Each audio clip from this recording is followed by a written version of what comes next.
everybody. How's it going out there? I want to thank everybody who subscribed and keeps coming back and watching, and big thanks to everybody who just tuned in and this is your first time. If you like stories from an old redneck woodsman like myself, then this is the channel for you. You need to go ahead and hit that subscribe button. Make sure you hit notifications, go over, click the bell, hit all. You know the routine. Come on. Anyway, this video, I got a story about me and a friend of mine when we were just kids coyote hunting. Alright, so first things first, I went on a camping trip this weekend. Did some overnight camping. It was pretty cold. Didn't get a whole lot of footage. Rained the first night. Pretty brutally cold the next day. I did set up my game cam, and it did catch a lot of pictures of us just moving around in camp while we were talking and hanging out all night. Got a little bit of cooking a hamburger, nothing serious.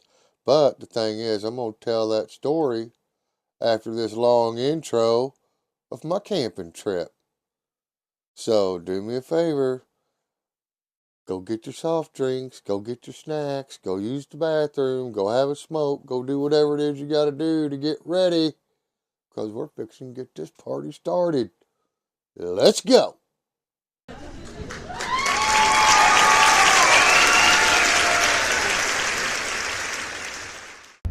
Alright, y'all. I'm almost there. Noblet Lake. That's where I had the ghost fox encounter. It's where I found the Clovis point arrowhead. I think it was probably a spear point or a knife maybe, but I don't know because it was broke in half. Anyways, there's a little bit of snow on the road.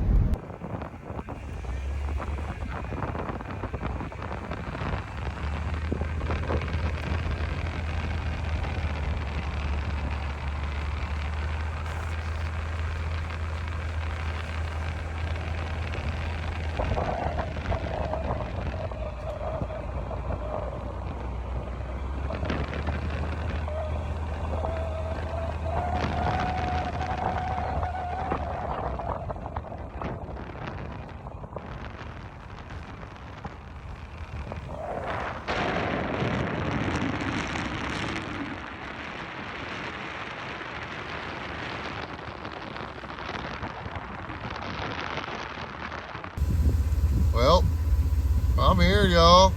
Down at the lake. I'm gonna go to the first campsite, first campground. A little bit icy getting down here. Here we go. All right, we're here, set up.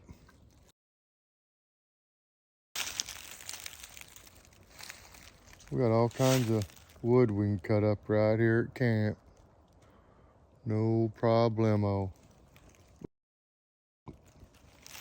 Gonna be nice. Looky here, y'all. Oyster, fungi. That's edible. Right here in camp. Make a turd. No problem. I come down here and set up one of them hammock guys. Look at him. I know he can hear me. Maybe he can't hear me. Just kidding, I know him. That's 210 Outdoors coming down here to camp out. He's all about them hammocks. I don't know, I can't do it. He'll have it set up nice though.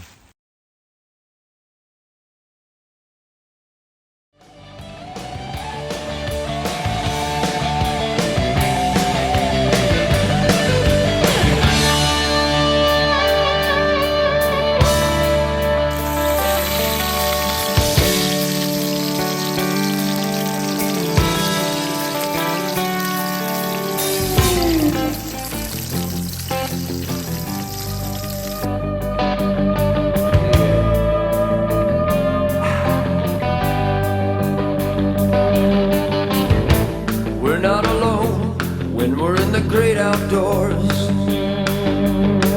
We got his spirit, we got his soul. He will guide our steps, he'll guide our arrows home. The restless spirit forever rolls. Fred Bear, walk with me down the trails again. Take me back, back where I belong. Oh, Fred Bear, I'm glad to have you at my side, my friend. And I'll join you on the big hunt before too long. Oh, Fred Bear, walk with me down the trails again. Take me back, back where I belong. Oh, Fred Bear, I'm glad to have you at my side, my friend. And I'll join you in the big hunt before too long. In the wind, he's still alive. In the wind, he's still alive. In the wind, he's still alive. In the wind, he's still alive. In the wind, I hear Fred Bear.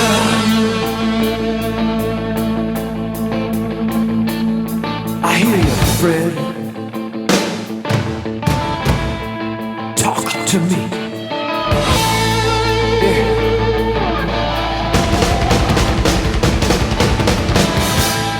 It's alright. Yeah. Let's go hunting, baby.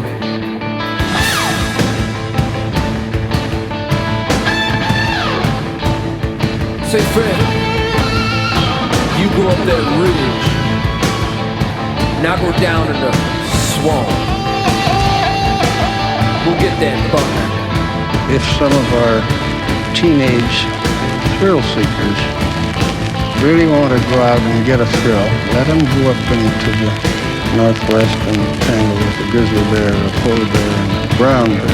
They'll get this that will cleanse the soul.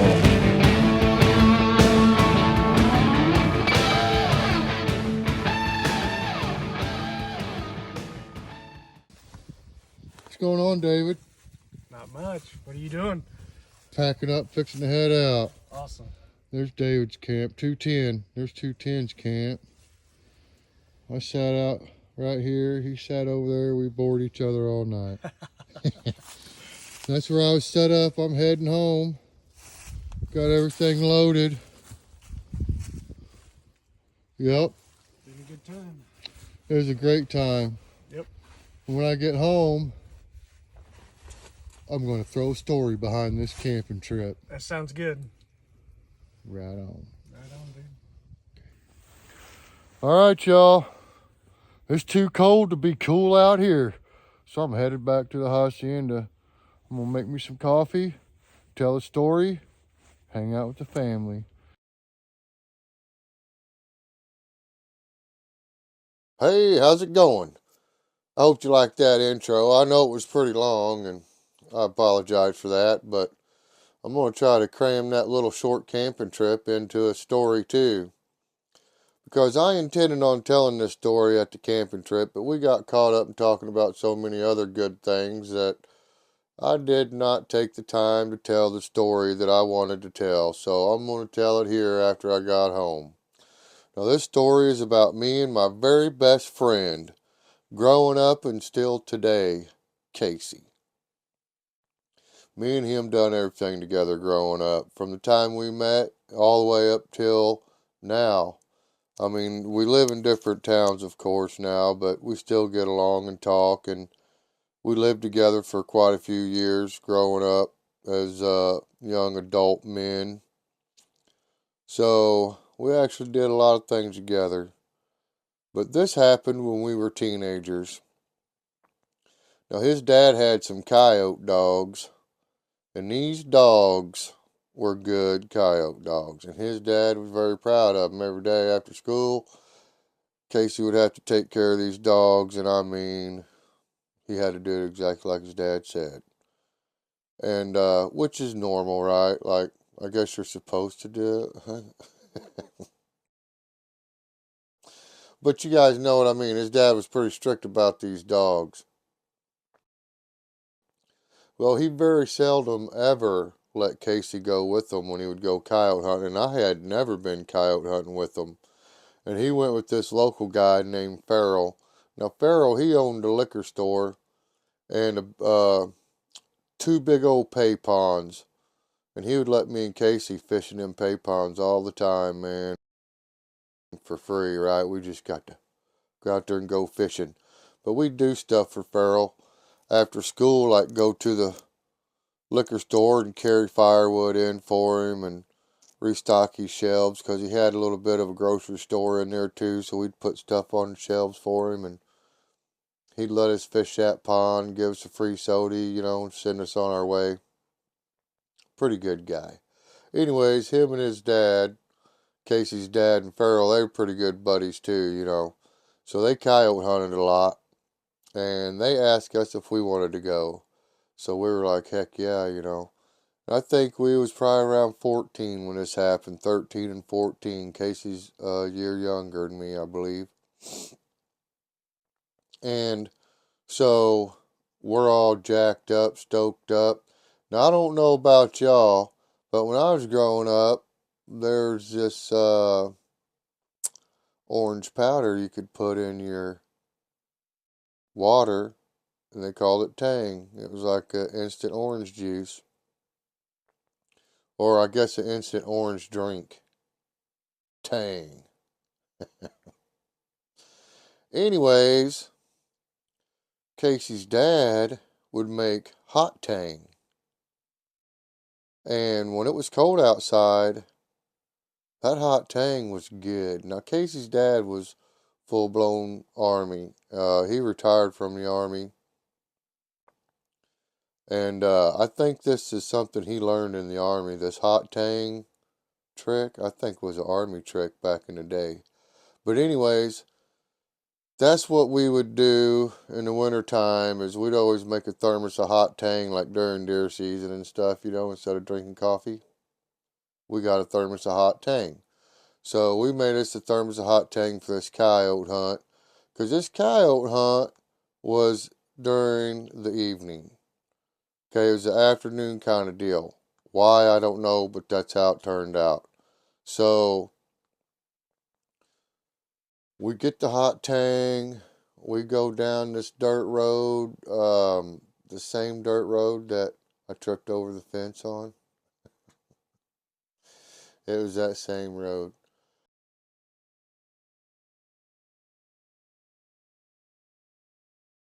Now, our principal had a lot of big fields. He had a big farm. And that's where we were going. We were going to coyote hunt the principal's farm. So, what we were going to do was, we had these handheld CB radios. Now, I'm not talking about the nice little two-ways, you guys, that everybody uses now to do-do-do, do-do-do, do-do-do. No, no. I'm talking about big old honking. This thing was bigger than a brick, with a antenna that stretched out about, 3 foot, maybe longer. Huge thing, right? Took like, I don't know, 4, 6 D batteries. I mean, this thing was serious. It was heavy too. So anyways, we had this radio. They had radios in their trucks. Okay, so Casey's dad was in his truck. Farrell was in his truck. They'd cut these dogs loose, and they'd drop me and Casey off in between them, right? So we got dropped off. Farrell went that way. Casey's dad went that way. And they cut the dogs loose. Now, they're thinking these dogs are going to start, running coyotes going in a circle, and they're going to run them past me and Casey. And me and Casey's supposed to radio them and let them know which way the dogs are going, and if they were on a coyote, right? So basically, they had coon or coyote dogs running coyotes, and then they had a couple bird dogs standing in the road telling them pointing which way that everything's going. You know what I mean? So me and Casey was bird dogs. So, anyways, it starts getting late, like almost getting dark, and then it starts snowing. And I mean, it starts snowing heavy. Big snowflakes, real wet snowflakes. Now we got our coveralls on, and it had already snowed. There was snow on the ground. I guess I should have said that. It was already snowing. But it like had stopped snowing, then it started snowing again, but really hard. Like almost blizzard type snowing, right? We couldn't see very far in front of us. And it's getting dark. And so we start walking. We're thinking, and we can't get a hold of nobody on the radio neither. You know, we're like, Ksh, Gary, you got a copy? Come in. Ksh, Farrell, you got a copy? Come in. Nobody's coming in, right? We're not getting a copy on nobody. So we're thinking got out of range of our radio. So we're going to start walking towards one of them, try to get closer so we can get a copy, see what's going on. Because we haven't heard no dogs, we haven't seen no dogs, nothing.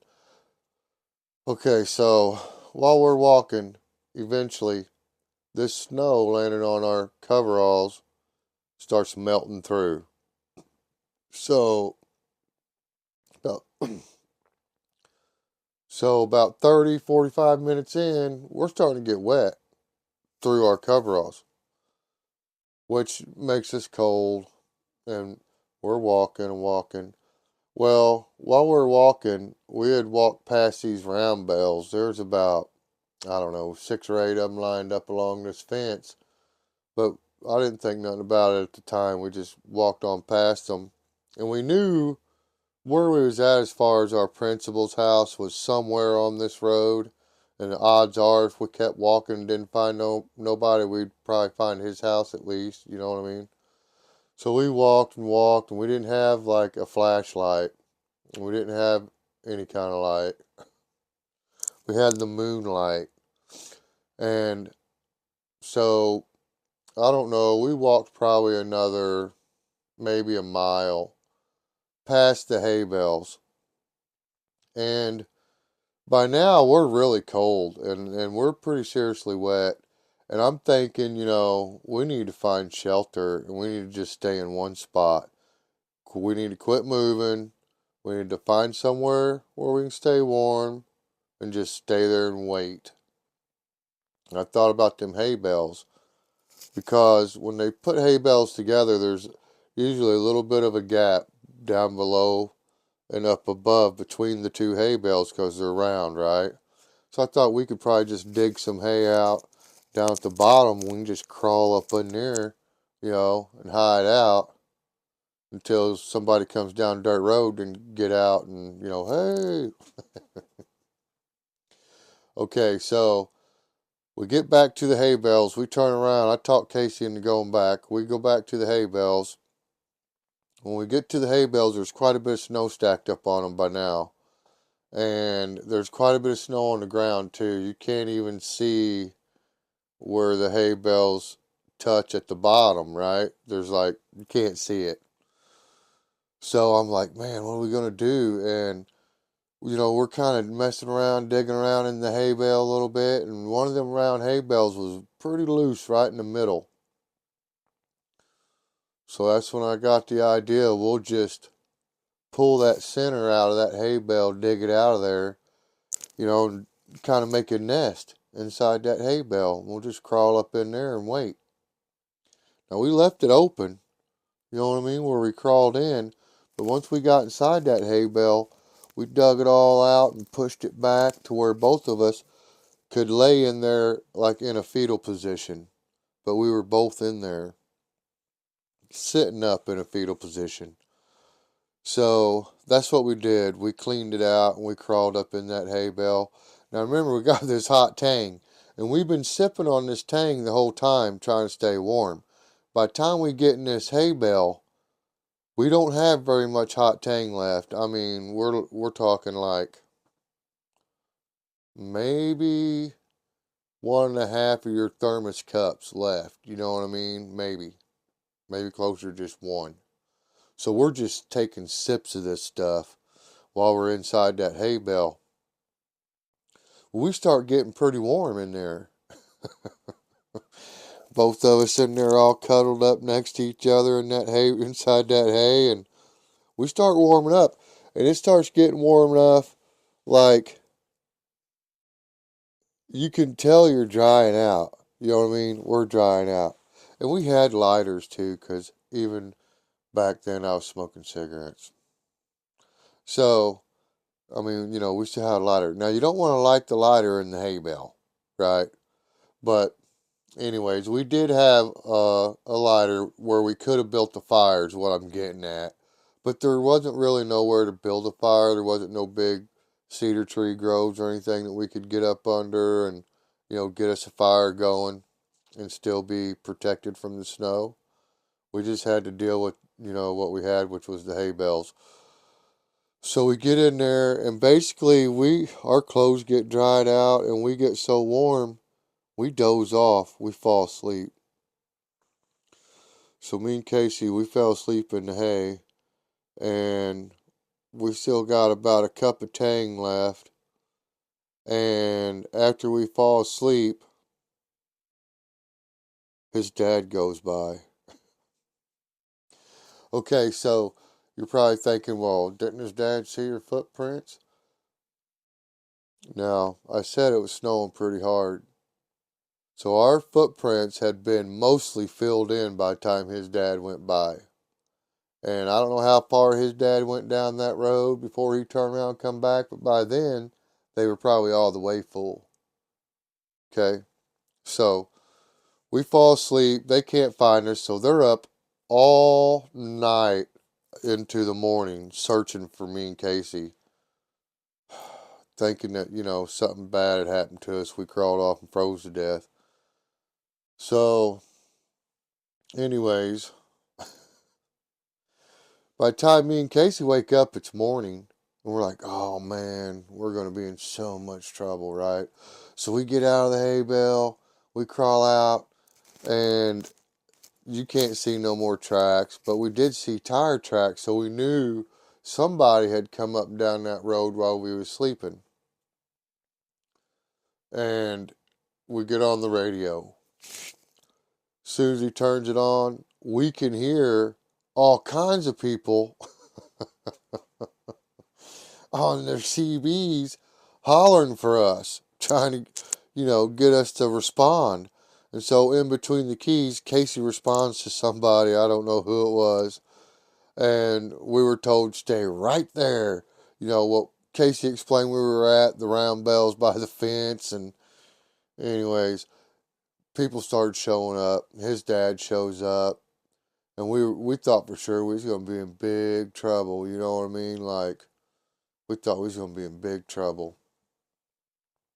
And his dad come running up to us. Man, he grabbed us and hugged us. He's like, I'm so glad you guys are okay. He said, how'd you do it? How'd you, stay warm? What'd you guys do? Where was you? Casey goes, Matt said we need to dig a hole in them hay bales and hide in there so we can stay warm and get dry. His dad looked at me and said, that was a good idea, Matt. I was like, really? Thanks, right on. So we didn't get in no trouble because they realized they shouldn't have left us out there. So what had happened was, apparently the coyotes went in a whole different direction. They're so caught up in coyote hunting. I mean, they literally didn't think about us being on the road. And I don't know if they forgot about us or just was like, they'll stay there. You know what I mean? Which we were supposed to stay there. But once we started getting wet and cold from standing in one spot, we had to start moving. Then once we start moving, it started snowing real heavy. Nobody showed up. We had to take shelter, right? So I did what I thought was the best idea was, get up in that hay. I knew we'd stay warm in there. You know what I mean? No big deal. But you know what? We drank the rest of that Tang on the way home. That was a good time. But yeah, that was the one and only time me and Casey went coyote hunting with his dad like that. Never went again. Never went again. But I did go buy me one of them CB radios. Them big handheld ones. I got one. It's out in my shed. Big. I don't know if it was a Midland or a Cobra. One of the two. I don't know. I think the one we were using when we was on that coyote hunt was a Midland. Had that great big old black load in the antenna. I remember those. They're so funny. But anyways, I hope you guys enjoyed that little short story. Probably one of the shortest stories I ever told. I figured I'd keep it short and sweet because of the long intro.